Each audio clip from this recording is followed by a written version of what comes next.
सोयगाव जिल्हा परिषदचे गण आणि गट या दोघांच्याही मुलाखती आज संपन्न झालेल्या आहे। या मुलाखतीमध्ये अनेक आमच्या शिवसेनेच्या कार्यकर्त्यांनी, काही बहिणी, काही बालो, तरुण आणि विशेषतः मी पहिल्यांदा पाहू लागलो इतक्या उत्सुकतेने लोक आले। लोकांना खरं म्हणजे मी एकट्याला बोलवलो होतो, पण तरीही 300-400 लोक आले।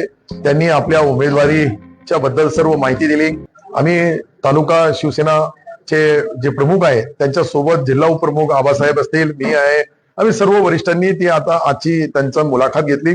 आता सर्व या मुलाखतीनुसार सर्वे होणार आणि सर्वे ज्यांच्या नावाने जास्तीत जास्त लोकांनी त्या सर्वेमध्ये आपले मनोगत किंवा आपले मतं नोंदविली तर मग निश्चित आपण त्याचा विचार करू आणि येणाऱ्या जिल्हा परिषद पंचायत समितीची निवडणूक ही फार चांगल्या मताने आमचा शिवसेना धनुष्यबाण पक्ष जिंकल अशी मला अपेक्षा आहे। शेवटी आम्ही नगरपालिकेत चाचणी घेतली।